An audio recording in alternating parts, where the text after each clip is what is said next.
Okay, can you hear me? Yes. Great. So welcome everyone to DevOps Malmo Meetup, December edition. This is the first time.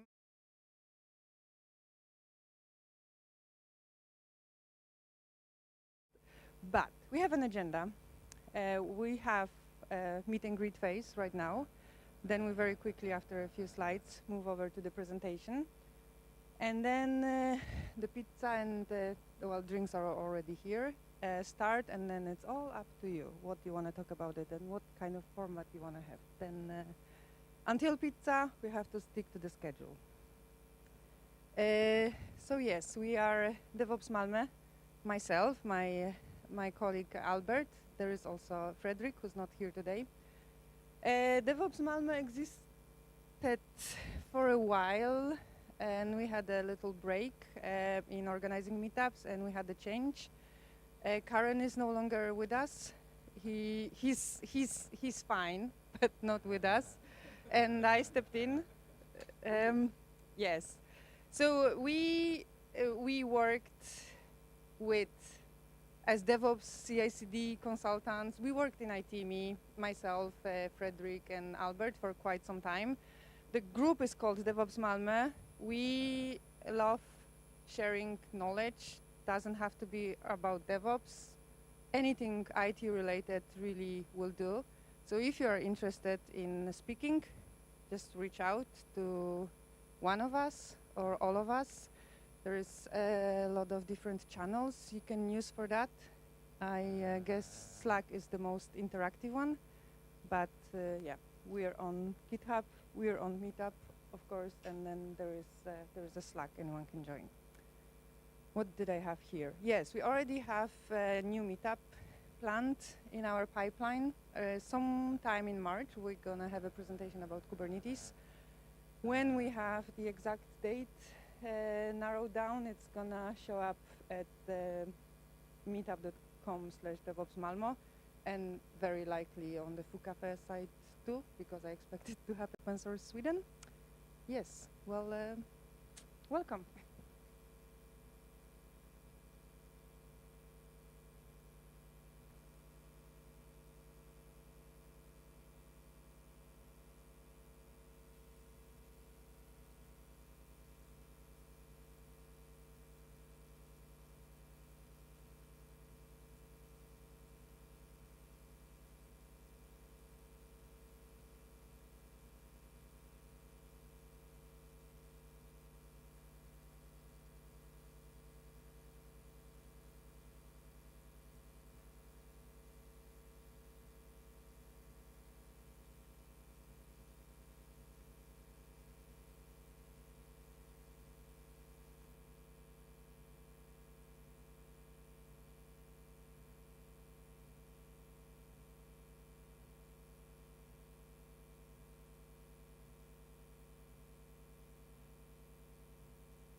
There we go.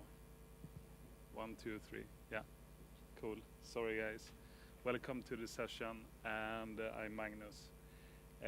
Here for Open Source Sweden. During normal business hours, I do work with open source as well as a principal solution architect at a company called Red Hat, where I, for example, advise organizations on how to start an open source project, and a contributor and maintainer of open source projects since 95, I guess, around. And I have a person with me who doesn't have the mic on, so I'll introduce you, Mathias. I can say whatever I like. So I will say Mathias is a general counsel chefsjurist in Swedish, and partner at AFC Legal here in Sweden. And he's also a kind of colleague of mine because he is also sits in the board of Open Source Sweden. And is that maybe the first time there's a lawyer presenting to DevOps Malmö? I would assume. It is, yes, yeah. So it's a first. Congrats. So if you haven't heard of Open Source Sweden, our bad, I would say. We don't talk that much about what we do. We're not that much in the papers and so on. But you know, started in 2007 and was actually the first then business association for open source.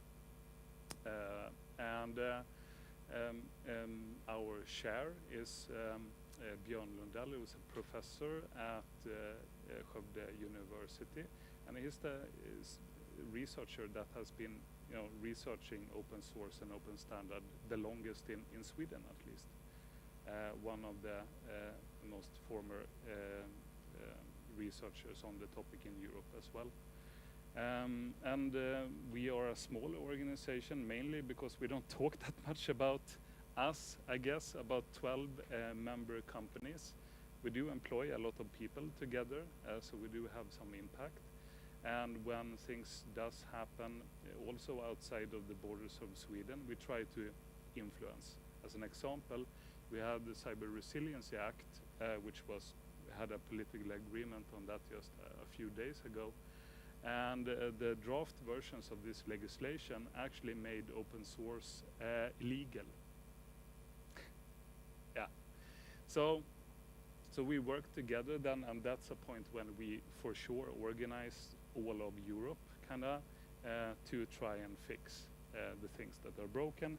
I myself were down in Brussels and presented to the European Commission about this, and at the end open source is now not illegal.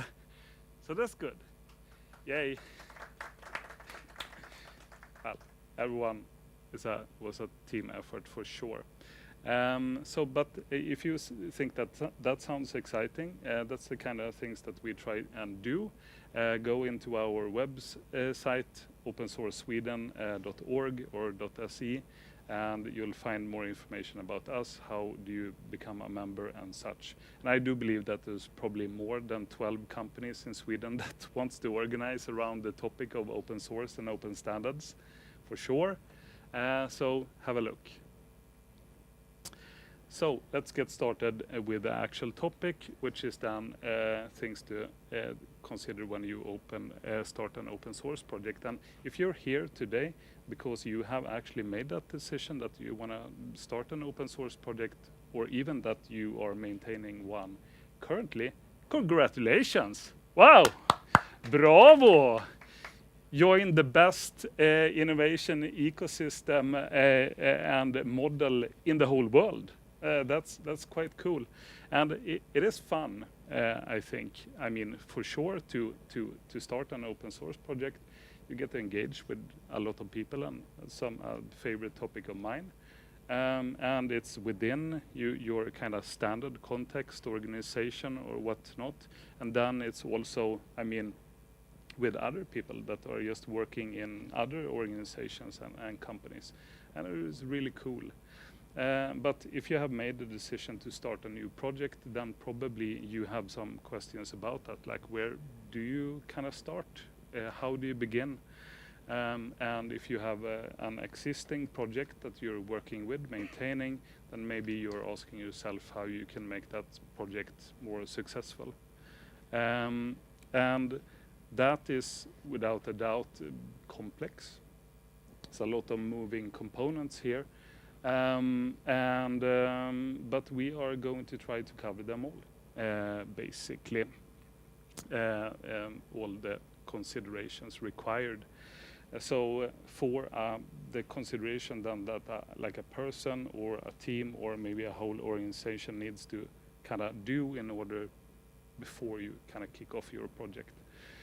Obviously, if you already started, you can retrofit these kind of best practices to your existing project as well. And I will go through quite a lot of questions that you can ask yourself that kind of frames these considerations in a productive manner. So basically in the background now, I hope there will be a number of categories of considerations, and that's quite a lot if you look at it.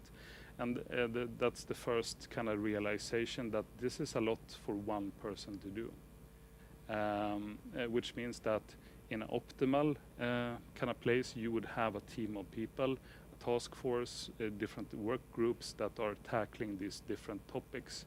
And that makes sense also because a lot of these different things are going to require some expertise, some special knowledge. So the first then category, which is project goals and ecosystem kind of positioning. Something that we're going to tackle now. So the first thing that a project needs really is a strategy. So we're going to go through the basic steps of creating an open source project strategy, basically. And first step we're looking at here, which is to kind of defining the project's the thing that the project solves, technically solves. So basically, what is the purpose of your open source project? And try to make a distinction between maybe if you are enabling people to do something completely new. There's like something that was not possible previously, and now they can do it with your help. Or if it's something that you're improving on. Because it's kind of some different strategies on how you approach these two things. Next would be to define your kind of target users that you would typically have, and some type of value proposition as well. So basically consider this. What type of users are going to be the people that benefits your project, that benefits from your project? And then ask yourself the question, what kind of role do they have, like in some type of context in an organization maybe? And then consider what's the day-to-day of that person looks like, and then how does your project make those basically day-to-day challenges go away? But it's not only about using your project. It's fine, it's one of the benefits of open source that everyone can use it. But if we don't have contribution to a project, it's often dysfunctional in some way. And that is the second thing. So you need to have a value proposition for people to contribute to your project. What do people gain from contributing to your open source project? And consider, how you will, reach out to potential new contributors of the project, and, encourage them to join you. How will that work? Then next is surveying the kind of landscape and articulate some differentiators. And the reason for this is because often when you create an open source project, you are not the first one to kind of create a solution in this space. Often you're joining an ecosystem of solutions instead. And then the question is, why should people use your stuff instead of others? Why, more importantly, should they contribute to your project instead of others? So that needs to be thought about. And also, your project does not exist in a vacuum, likely. It will depend on some different other software. It might, let's say it runs on Linux or something like that. So it has a dependency, and maybe you are going to integrate as well with some different open source projects. And write that down, make a list of all those things. Why? Because that helps you when those are basically your audience for building community and contribution. They have some common kind of interests. And finally, is maybe this should be the first kind of question that you ask yourself. Actually, take it back. It's the first thing that you ask yourself, and that is, should you start a project at all? And don't take it wrong. I don't mean that you shouldn't start open source projects. It's great, but an option might be that you join an existing project. So, like I said, often you join an ecosystem, and you might not, the others might not solve the things that you, in your mind, think that you're gonna solve, but maybe you could make a contribution to an existing project that, helps them gain that capability. And then you become a major contributor in a already established project, maybe a maintainer even, and can have enough impact for that to be meaningful for you. So that's still something to ask yourself about. And finally, then initiation of some type of roadmap with maybe some milestones. So successful projects in the very beginning have some kind of momentum, I'll call it, and that momentum is created by focusing. So for example, in your very first release, have in mind what kind of features you're gonna prioritize, because those features are gonna be connected to the roles, the people that I talked about earlier, that you are solving problems for, because it's really easy to get lost in like a myriad suggestions. Like focus on like getting some stuff done and some problems solved for like a specific role. And also consider like how often are you gonna make releases? Because if you have a regular release pattern, this really makes it much easier for people to adopt your stuff, rather than there's a release every week and then once every half year or something like that. Is makes people nervous. And finally, also contribution. I talked about this earlier. So set some goals for this. So how early are you going to be growing your contribution base to XYZ something, and also set some milestones for the growth of the community. Next thing is identity and brand. That this kind of attaches to the previous things that I talked about, mainly because it is about about your appearance and positioning in relationship to the other stuff around you. So some of you might think at this point, because I'm going at 150 miles per hour, that this is a lot of things. Maybe this is a bit too early for me to consider all these millions things. Yeah, I understand your thoughts there. But the thing is that if you do just think about these things, you are in a better position.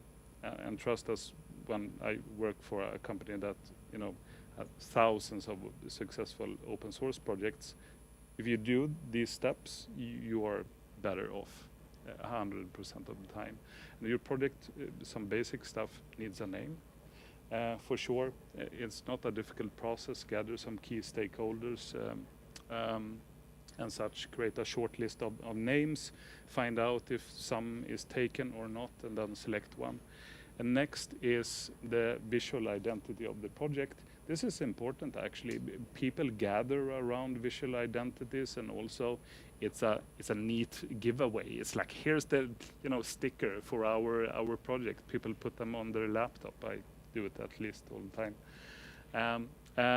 So that can be a thing, and that process can be similar. Sketch up some logos and have some people that you trust give some feedback, select a logo. Cool.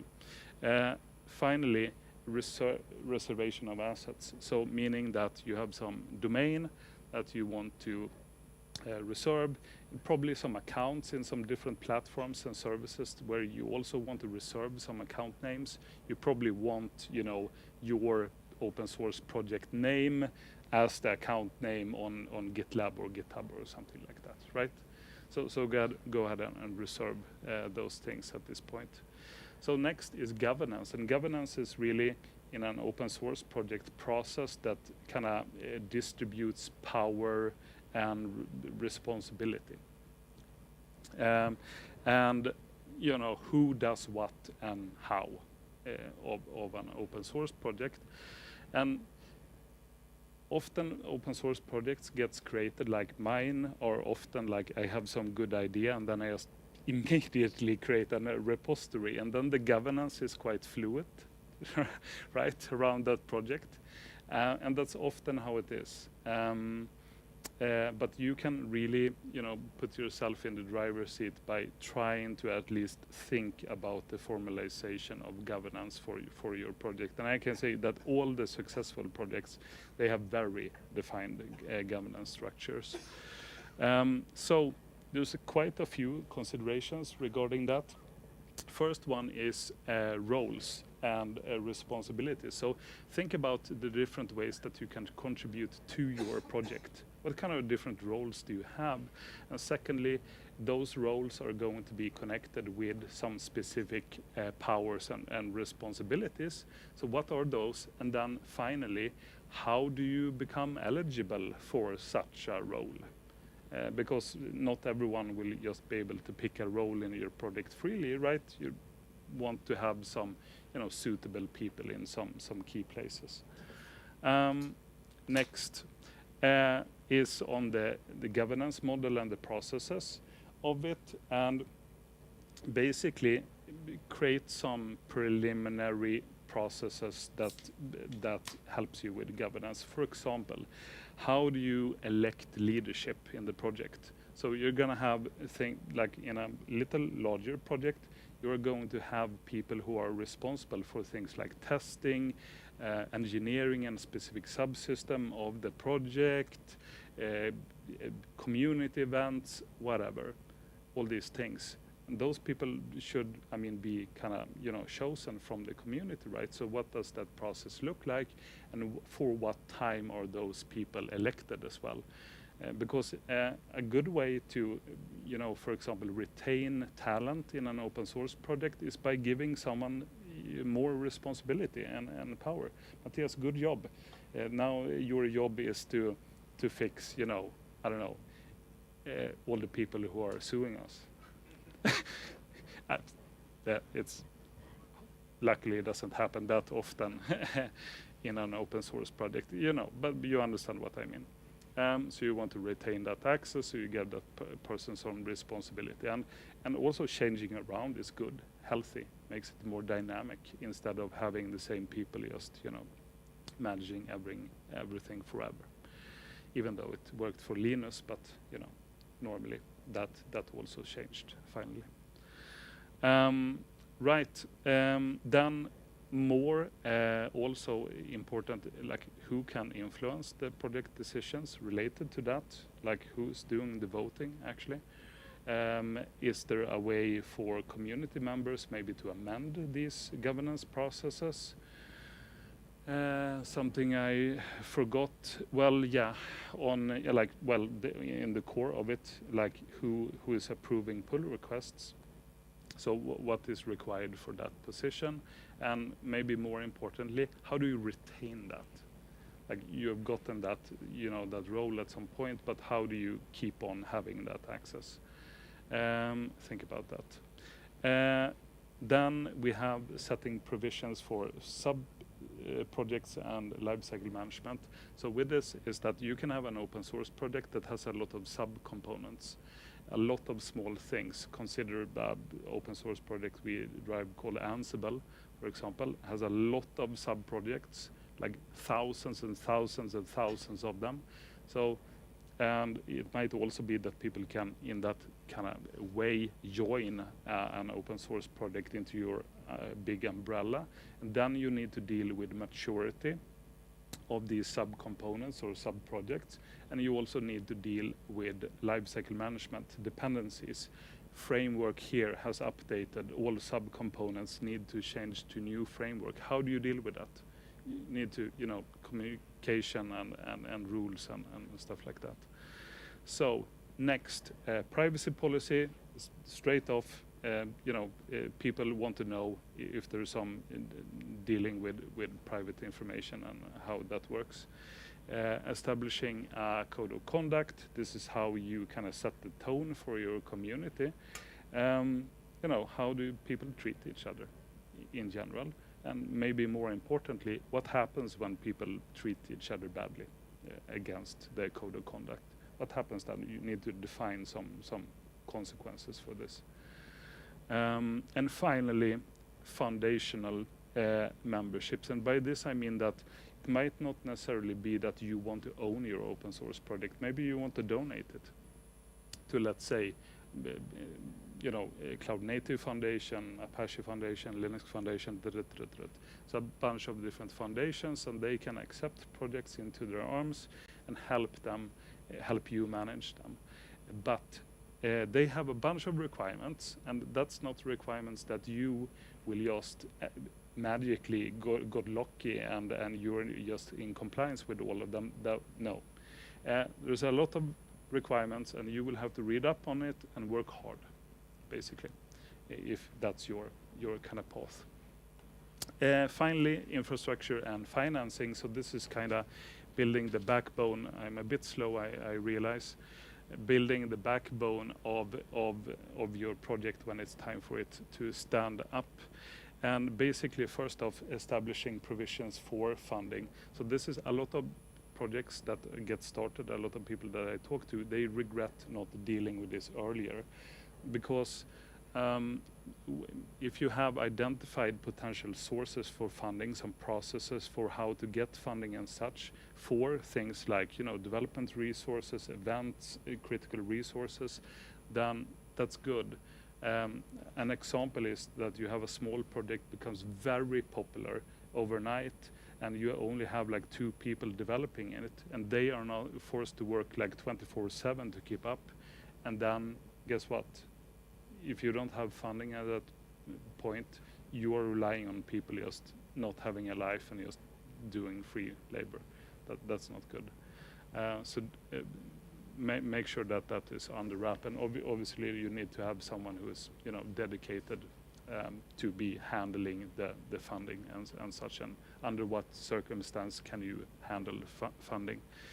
Administrators for domains and social media accounts says itself.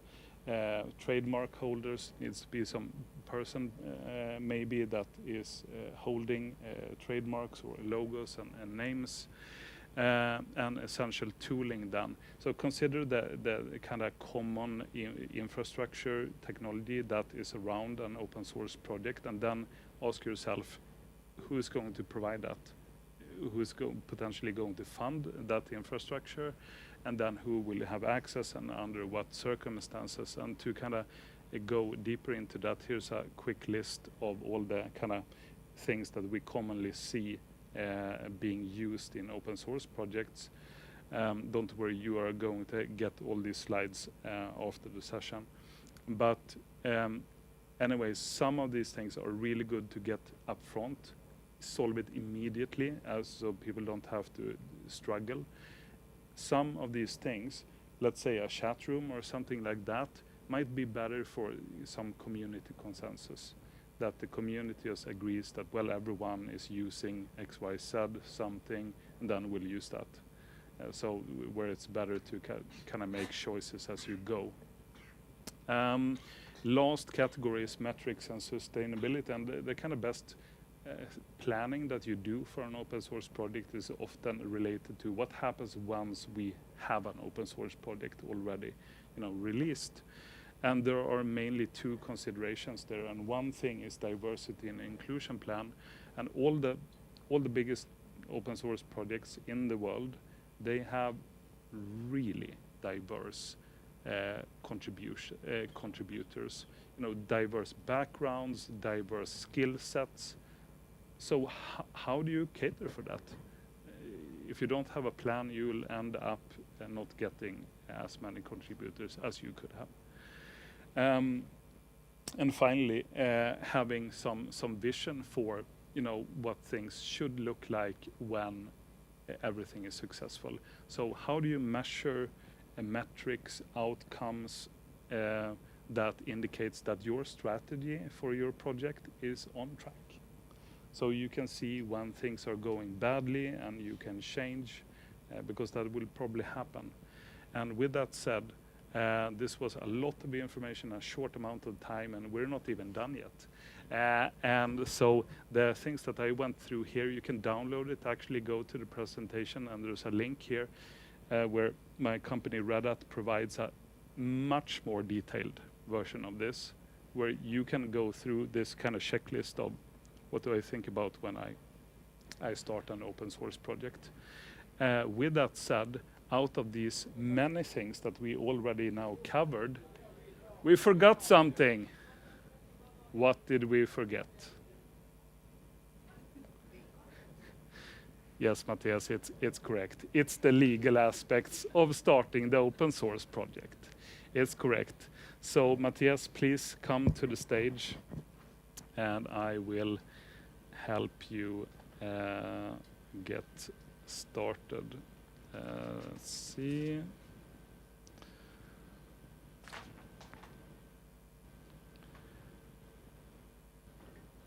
That looks good. And like that. Then just Excellent. push down arrow there to change. Perfect. Thank you, Magnus. So how strict are we on time today? I probably run about 20 minutes. Is that okay? Super. All right. That was an excellent segue, I think. And there are definitely a lot of legal considerations that you have to make before you start an open source project and during an open source project. In fact, I would say that until you make some, you don't even have an open source project. I'll explain what that means later. Anyways, I'm Mathias. I'm the lawyer. I'm the first lawyer here. That's good, breaking new ground. As Magnus said, I run a law firm. It's only me, so being the general counsel or whatever is not that impressive. I used to have a career, but now it's just me. I've been involved in open source and all things free software since 2015 or something like that. I've been a board member of Open Source Sweden, also a member of the Free Software Foundation's legal list, which is it's a mailing list where open source lawyers discuss everything. It's a really good resource, actually. So these are basically what I'm going to talk about today. Since I'm the first lawyer, I get to explain what open source really is. And asking that question, I might as well answer it. One answer would be that it's a fork on free software. That would be a clever answer. It's also a very, very smart hack on copyright that enables one of the best collaboration models ever, and especially in the realm of software development. So that brings me to copyright. This slide is in Swedish. I'm sorry for any English speakers. There are similar provisions in laws all over the world. These are the first two sections of the Swedish Copyright Act. Copyright is intellectual property. Intellectual property is the idea that you can own something that is not tangible. So, and this started in the 19th century. Already back in 1886, there was a treaty called the Berne Convention, which established copyright. That's the right of an artist or a painter or a musician, an exclusive right to the fruit of their work. So they can basically decide what anyone can do with that work. There are other forms of intellectual property also, of course. You probably already knew this, but there are patents for inventions. There are trademarks to protect your brand. There are industrial design protection of different sorts, and there are numerous other types of intellectual property too. We'll touch on some of those later on, but for now, we're going to talk about copyright.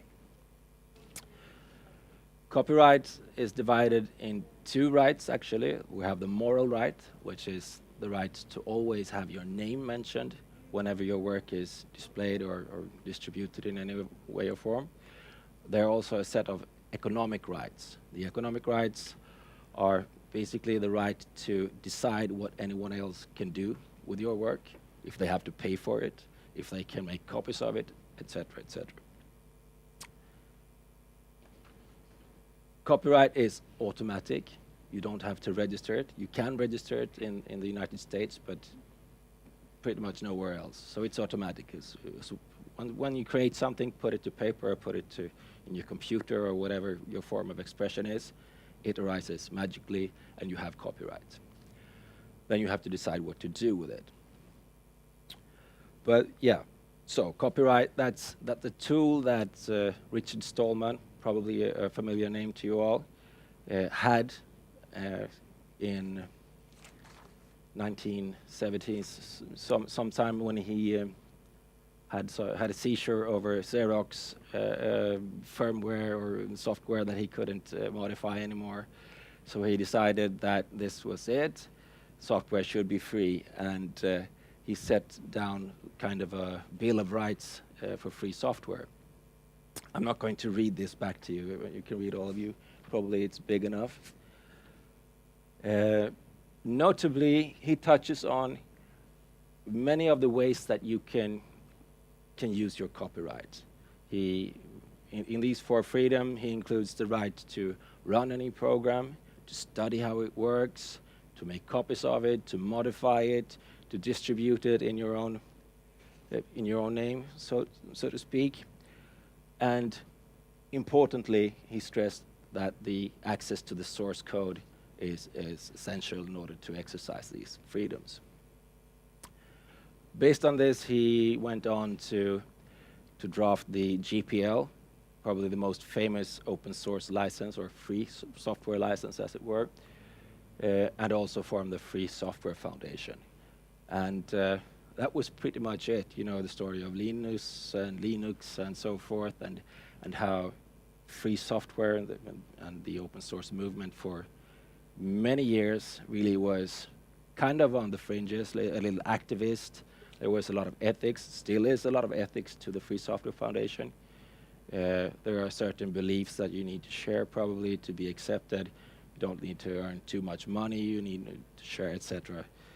And that's why another important landmark is when the open source initiative came along in 1998. So there were a number of lawyers basically who decided that, okay, enough with the politics, let's do this, let's take this perfect, ingenious form of collaboration, let's make it apolitical, let's invite everyone who is a little bit scared of all this politics and make it pure, so to speak. I don't take sides here, and I don't know that there is any animosity. But yeah, so this is the open source definition. You can't read it here, but it's based on the 4 freedoms. This defines what is open source, what it takes to be called open source. I don't think that open source is a protected expression or term in any way, but within the community we tend to respect that the open source initiative is the body that decides what is open source, defines open source, and also, even more importantly, the approved licenses. And basically what they do, there's a group of lawyers, they look at the license, decide if it conforms to this definition, and then, if so, they list it on their website as one of the approved licenses. I would be able to, anyone here would be able to draft a license that complies with these requirements. And then you potentially have an open source license. So why do we need an approved list of approved licenses? Why is that important? Well, it's important so you don't have to be a lawyer in order to interpret what you can do with a piece of software. If you have an approved license stuck to it, you can find out for yourself, okay, this is compatible with what I want to do. I know that these licenses are probably not compatible, etc., etc. So you don't have to be a lawyer, you don't have to see lawyers, unfortunately. But yeah, so that's why at the base of open source there are licenses, and that's open source licenses, and we have agreed that the open source initiative defines what is and approves what is an open source license. Okay. So the print is even smaller here, but here are some of the most common, most used open source licenses.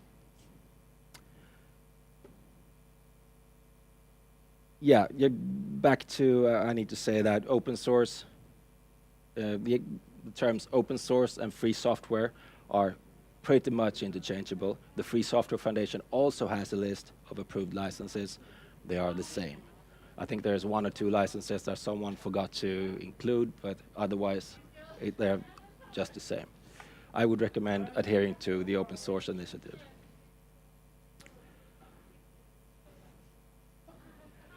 When looking at different open source licenses, I'll touch on what to consider when picking a license for your project, or whatever code you want to write, if it's a project, if you want to provide or contribute to a project. But they are largely divided in copyleft licenses, and on the other end of the spectrum, permissive licenses. You all look like you know the difference, so I'm going to be brief. Copyleft licenses is like the GPL.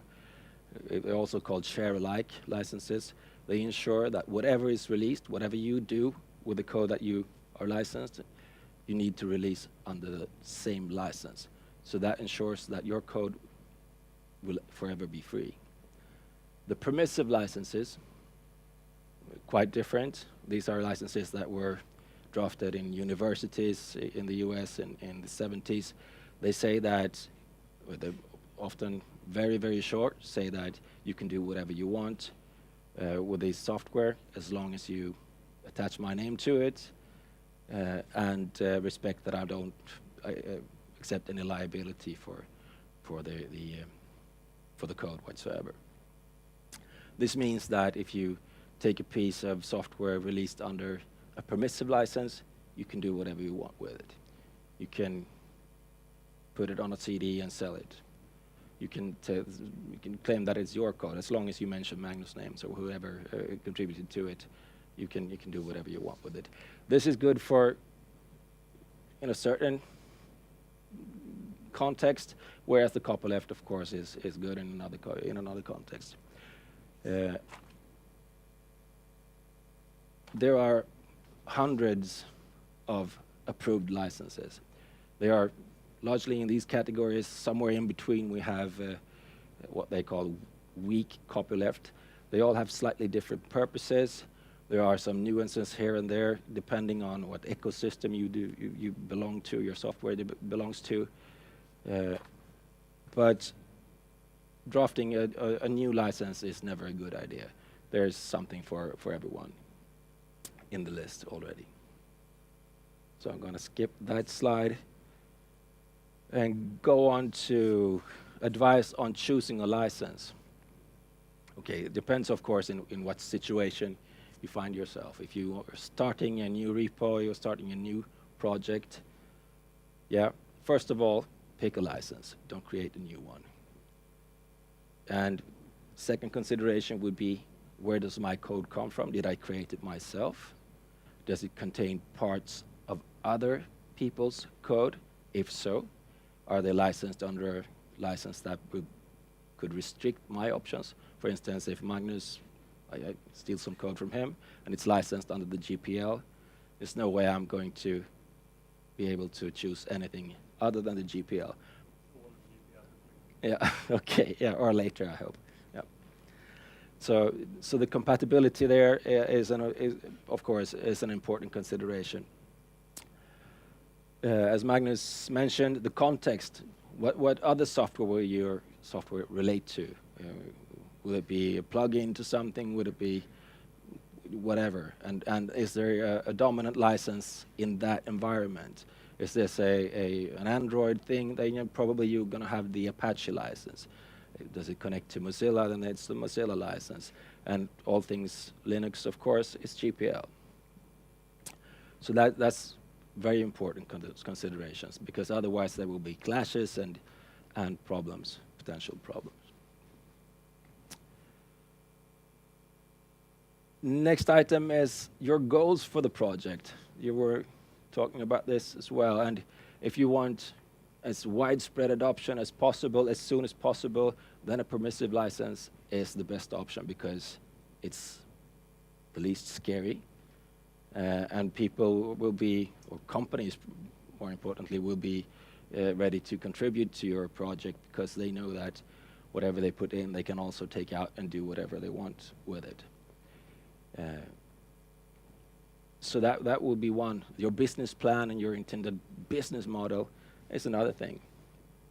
There are several business models, common business, there are endless possibilities to make money from open source, but there are some dominant business models that will influence also what kind of license you choose.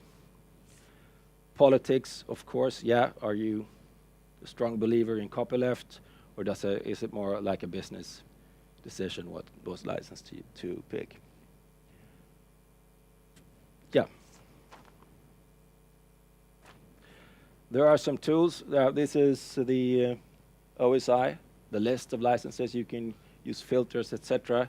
GitHub has the site choose a license, also with tools that helps you find the right fit for your project.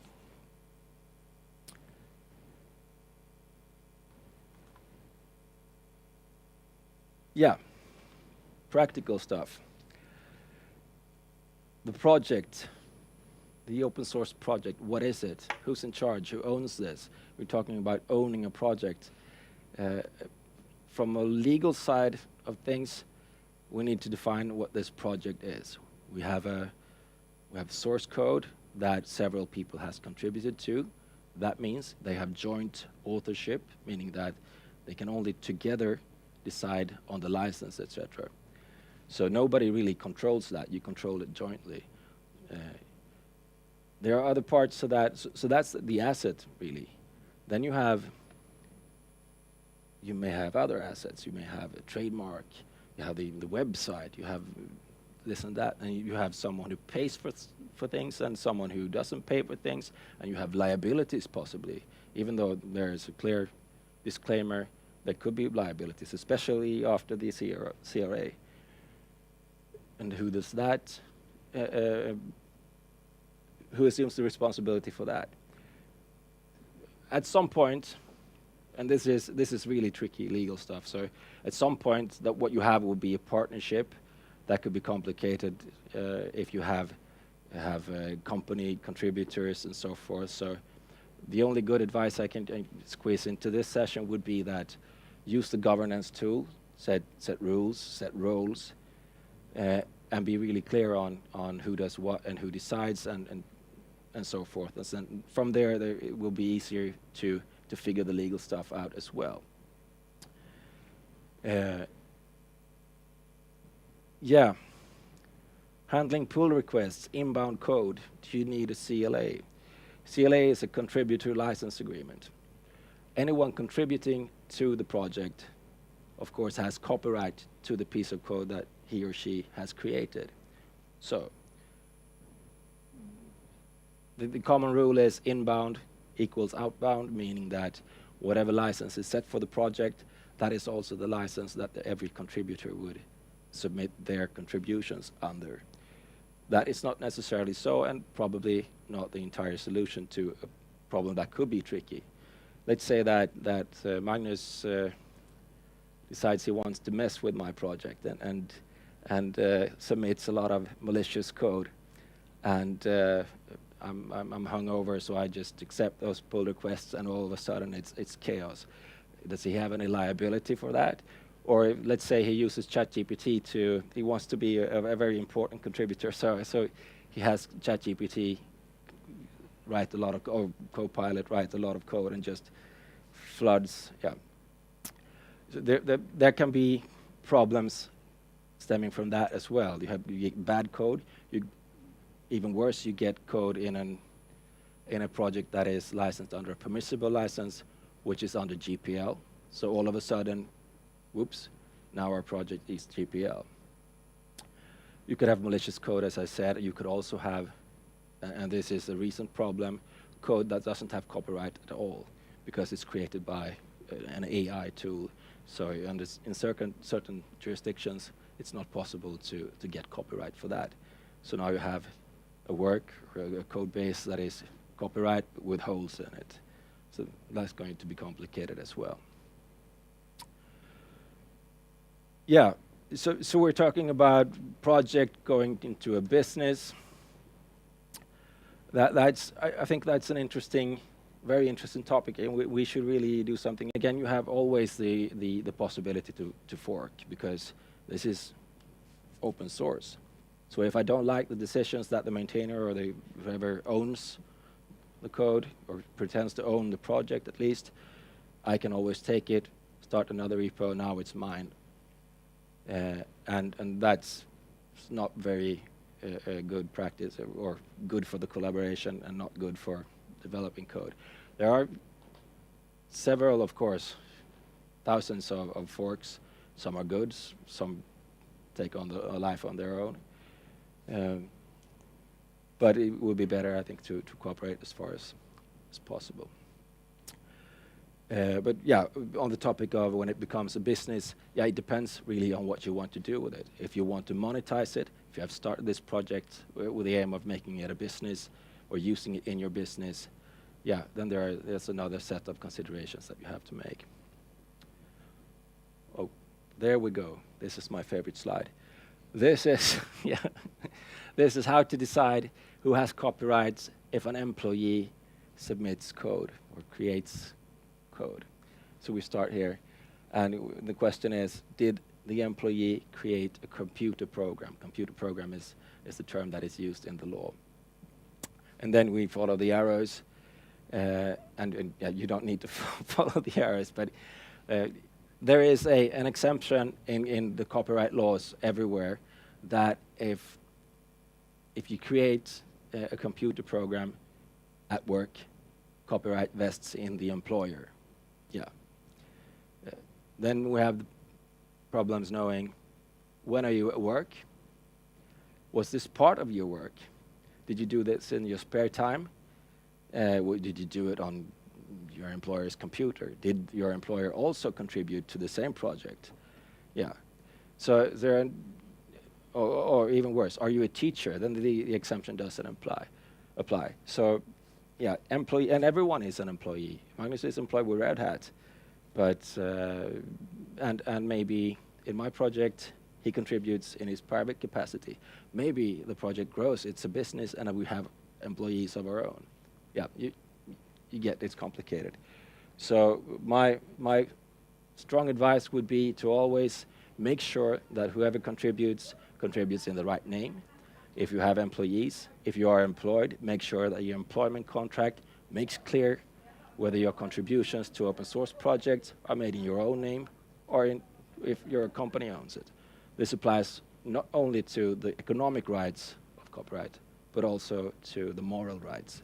So the right to have your name attached to your code could be your company's name instead. Yeah, business models. So let's say it's successful.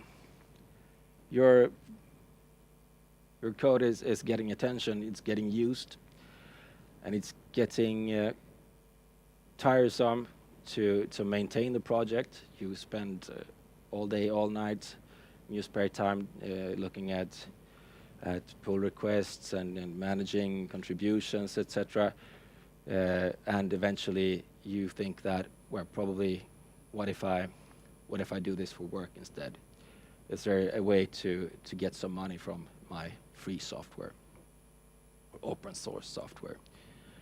This is actually the topic of quite a lot of discussion in economic circles as well. There's a lot of complaining about how it's hard to monetize open source, and how I heard the other day that Red Hat, being one of the most successful businesses in open source, has the worst rake.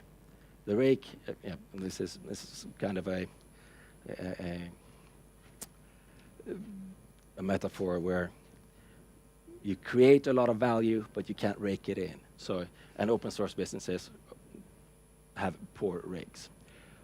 To me, it's quite paradoxical, because when you started this project, even if you did it as a business. Speed up. Okay, sure. Skip the politics. Support and services. Okay, your source code is free. You sell support subscriptions, service subscriptions, open core. The core of your project is still free. This is Matomo, for instance. You sell plugins, premium plugins, which are licensed under a proprietary license, and you get paid for it. SaaS services, yeah, you run it as a service. You don't release it and license it as a code. Dual licensing is basically where you keep it open, but you also have another license at the same time that you sell. 2 minutes. Okay, so trademarks. What this boils down to, the freedom that you have in a course code base and in the open licensing means that anyone can take it, start competing. So your trademark, your brand will be a very important asset because that's the identity of the project. If someone else forks my project and calls it something else, fine, I still have the brand and the goodwill that's built into that. And so that's a really important asset. Also controlling the trademark will be controlling a lot of power in the project.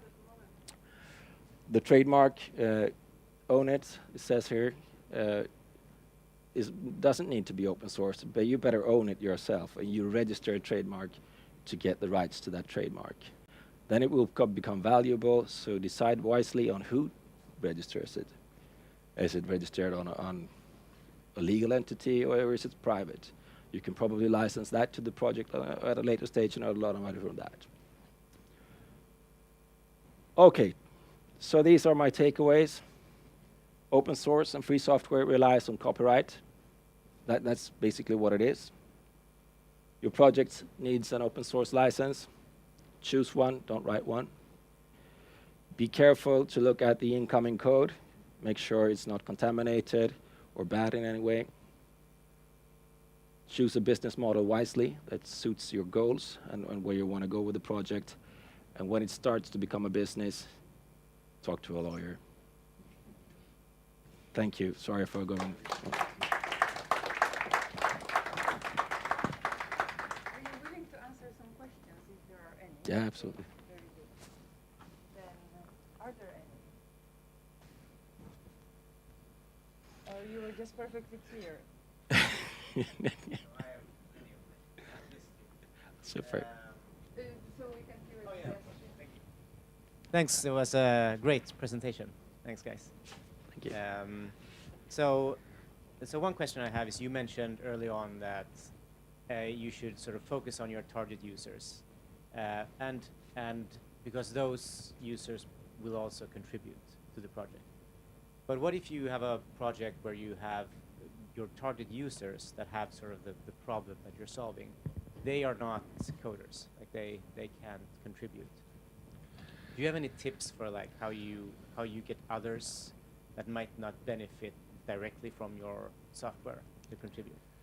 Yeah, I think this is yeah, it's tricky. Yeah, right. But I think on the other hand, I mean, even if you are, let's take an example out of Sweden, like the what's it called, the school platform thing in Stockholm. That was an absolute disaster, and a parent. Parents, if you think of parents, are they coders? I don't know. I mean, it's like, but I mean, in most parts of life, no matter what kind of job you have, there are some coders. I mean, and that was an example of that. Maybe, their user was just a person who had created another human. Or somehow being a parent. So yeah, that worked out. But if it's not possible, I know you are catering to some demography that simply does not contain programmers. I think then it's a question about funding, right? Or that you are very dedicated to doing a lot. Oh,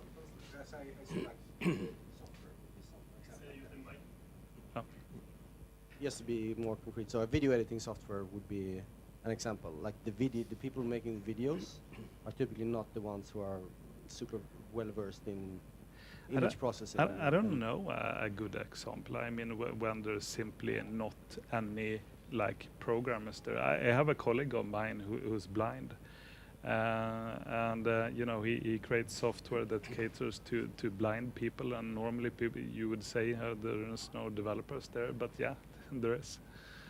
So yeah, I think it's quite rare that you wouldn't have anyone. And when it comes to contribution, also I mean, it's community, and it's writing code. That's a way that you contribute, but there are many other ways that you could contribute also by, you know, arranging events, by, you know, writing documentation, translating texts. So it doesn't always have to be technical, like code contributions also. So maybe that's a little of a hack that could offload some of the work that you have to do. Yeah, I'm thinking also that a project that has a lot of potential users will be attractive for whomever to contribute to, because users is more interesting to actually provide something that is useful to people, solves a problem, gets attention, than just the average whatever. Okay, was it a little bit an answer? Some thoughts about your. Yeah. Did you have more questions? Yeah. I had a question about making an open source plugin for a proprietary software. Like if you're making something open source that adds something to proprietary software through their hooks or whatever they expose. Yeah. What kind of things should you consider in terms of licenses and stuff? First of all, the terms of the proprietary license, I would say, whether it's possible at all to do that. So a little bit on the distribution side of it, right? I mean, if let's say take an example out of the real world. A company that Red Hat ended up acquiring, that was creating this kind of management thing for like a management layer for VMware, totally proprietary stuff. And that was fine. I mean, it's a separate thing that's shipped completely separate, not in, you know, collaboration with this proprietary company, etc., etc., etc. So I mean, then it's fine. But if it's the company, it's the same organization creating the proprietary thing and the open source thing, then I'm sure there would be. You have to think about how that works. I don't. Yeah. You mentioned that the legal environment is becoming more and more complex, and I've watched it become more complex. To what end does litigation kill innovation, and at what point do we have to turn around and kind of say to ourselves, we're using the litigation to club innovation, because it's used as a weapon, it's weaponized. Yeah. And what would be going forward? How would you what strategy do you need to use? Because it seems to me that the more we invite legal clarification, the deeper we have to go into the belly of the beast. Yeah, I would say that the open source world has been pretty well off, spared from too much litigation. If anything, we get pissed off when someone violates open source licenses. But yeah, it's a problem. I don't see any real solution. We have a main problem with software patents, for instance, that you can't get around, and the American patent trolls and so forth. And they are still, I think, just sleeping giants, and there's a lot of trouble possibly down the road from that. So I agree fully with your point. It stifles innovation. But then again, I think that the open source world is pretty spared.